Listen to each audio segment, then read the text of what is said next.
Hello everyone and welcome back to more AEW on TEW 9. It's going to be a little bit weird to say this intro for a while. Here on our first show of Collision on August 3rd. The show begins with Rush defeating Mystico in just over 12 minutes. Yeah. Might as well use the CMLL guys while they're here. After this, Don Callis comes out to congratulate Rush for a very good match. He says that Rush needs to start focusing his efforts on more important things. Talks about while Konosuke Takeshi is out to win the G1 Climax, Don Callis wants to be able to represent the new AEW World Champion. That's going to be Rush. Rush, who now has a mic, tells Callis to shut up and that he's not giving orders. Rush is ingobernable. He doesn't take orders from a man who doesn't even know how to fight and never will fight. Callis is like, you know what, it's a shame that we have to, you have to think this way, but it's not unexpected either. Always was a loose cannon in this aspect, and so, because of this, Kyle Fletcher, Powerhouse Hobbs, they're on Rush pretty quickly. They're in the crowd. I don't know why it feels like I've been missing a couple letters when typing, but whatever. To beat down Rush, and they pound away at him before Preston Vance and Drilistico can come out to the aid of El Toro Blanco. Though by the time they get there, the Don Callis family have already left. So yeah, this one we're like, come on Don Callis, you don't need to have every single heel. And kind of similar to what I did with TEW 2020 with the brief Patrick, well, also kind of just in general, I'm fine with heel versus heel, especially nowadays. It also does remind me, I have to rework my... there's a lot of things I still need to rework, I just was excited to get the series started. But, anyways, like, you can have heel versus heel, just one side is still plays a face, but they are definitively heels. I get why it shouldn't work, but I feel like nowadays it's fine. After this, Shane Taylor is backstage with Shane Taylor Promotions, and he's grabbed a camera. Talks up his guys and how they're the greatest damn thing in this company, even if these so-called wrestlers don't realize it. And while he admits that they haven't exactly had the record that they want, he knows how to fix things right up. Tells both of Lee Moriarty and Anthony Ogogo to go out on the recruitment trail, but they're met by Kip Sabian coming into their area. Kip talks down to Shane, saying that he should have just stopped at the bad record part. You don't need to recruit more because who would want to join a group of losers like you? And so Lee Moriarty does stand up for STP. Says that there's no shot that Kip Sabian's just going to talk shit to him about him in the process. Just right to his face. Kip's like, oh yeah, well, what are you gonna do about it? And Lee Moriarty responds that he wants a match on next week's Collision. I'll be honest, I don't really know too much about Shane Taylor Promotions, but I feel like it's a good group that I can build up. Yeah. After this, Deonna Purrazzo gets a win over Willow Nightingale. However, there is a little bit of a kerfuffle going on with that. Stokely Hathaway distracts, Chris Statlander attacks. Let me show it here. Late into the match, Stokely Hathaway comes up to the ring to gloat at Willow. The ref is attempting to tell him off, especially when he tries to enter the ring. But all this is just a distraction for Chris Statlander to jump the equally distracted Willow and beat her down, hit her with a chair. I'm not sure exactly, but still. Deonna doesn't realize what has happened and picks up the win. Apparently she was taken out by a big power move by Willow. Bit groggy. Stoke and Chris run away after this, and while the replay is shown on the trunk, because I believe they would show replays of what's going on, Deonna grabs a mic, and she basically just says that she doesn't want to win this way, but what she wants even less is for someone like Chris to just go around and attack people. So, while they will have a rematch under more fair circumstances later, Deonna is fully on Team Willow, and they're not gonna make life easy for Chris in the process. Deonna, I'm gonna have as a face. Early on, I'm going to not have the disposition change on, just because there's a lot of dispositions I need to change. So yeah. After this, an episode of The Learning Tree is shown, stylized like a children's show. And Chris Jericho, of course, he's talking, he says, "Hi guys, it's me, Chris Jericho," but you already know that. But now, as the FTW, and by the way, that's Fantastic Tree's Wisdom champion, I'm a really busy man, so I'm not always able to grace the presence of our lovely interviewers, so I've decided to open up this, The Learning Tree show.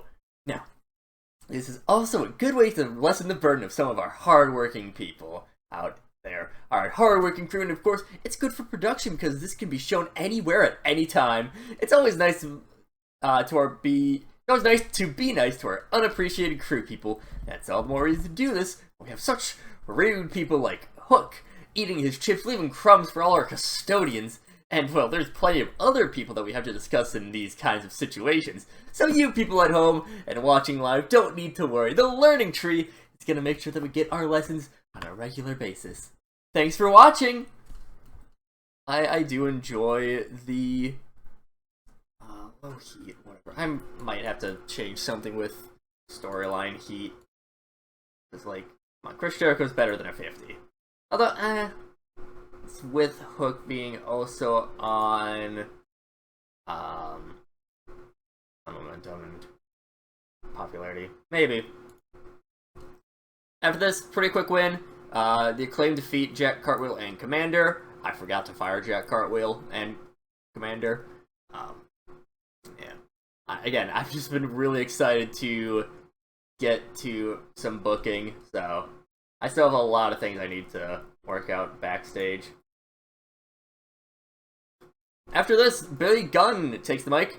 He says that the Acclaimed are ready to save this division from the terrible reign of terror from the EVPs, and trust me, if there was anyone who would know about reigns of terror, it would be Billy Gunn.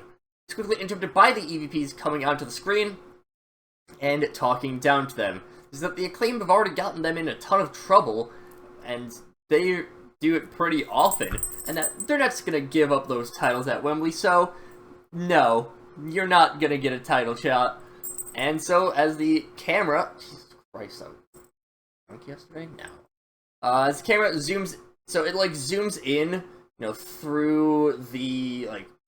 Basically, the TV production just takes what's showing on the screen and there and just kind of zooms in on that. The EVPs, they're in with Okada and Jack Perry. And a knock is heard on the door. Jack Perry answers it, and as soon as he opens the door, he's attacked by Kyle O'Reilly. When barges through him, he's accompanied by Darby Allin and the Conglomerate. Brawl ensues. Orange Cassidy's not really doing too much, he's just kind of there.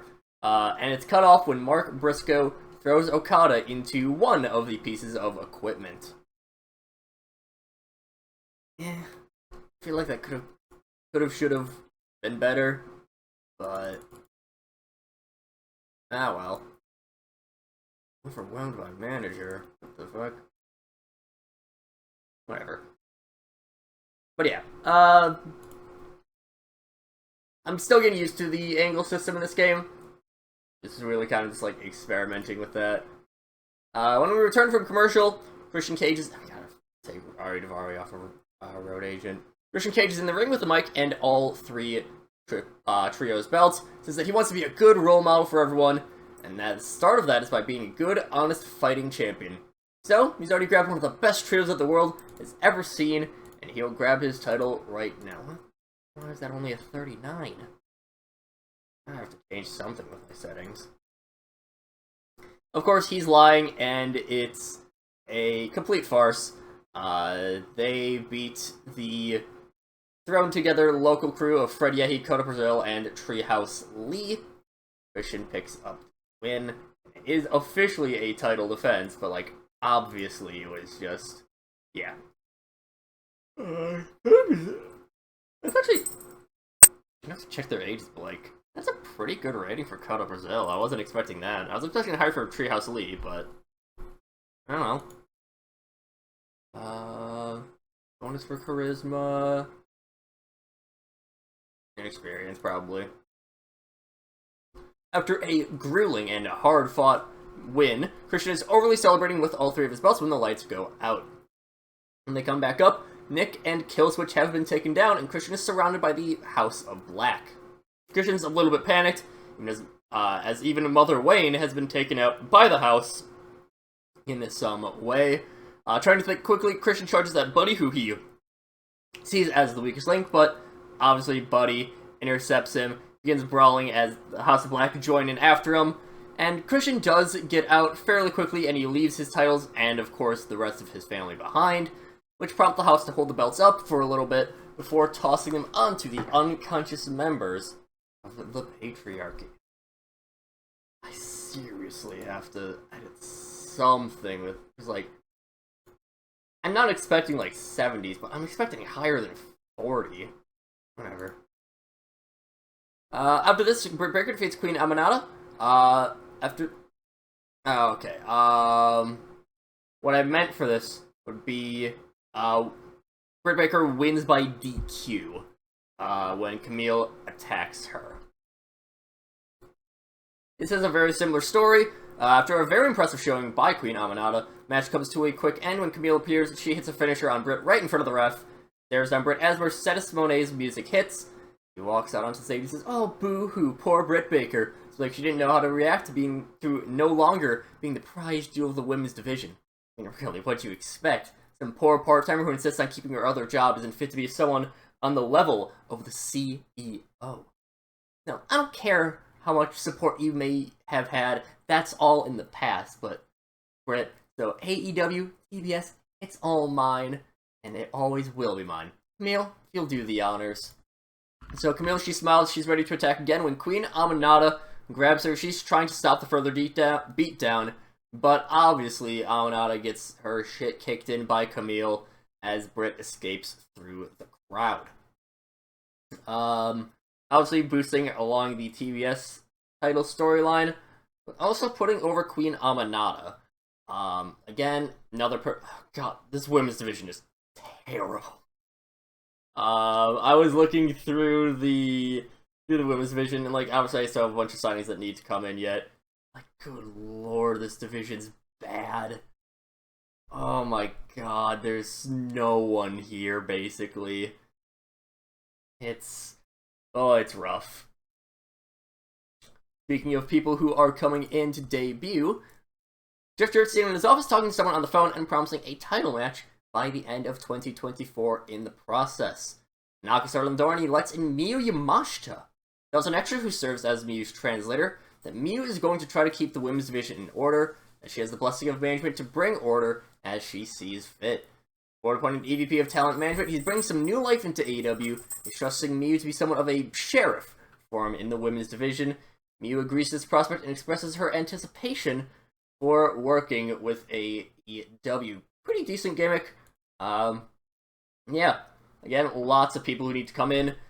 Women's division especially, oof. And in our main event, Bryan Danielson defeats Sammy Guevara.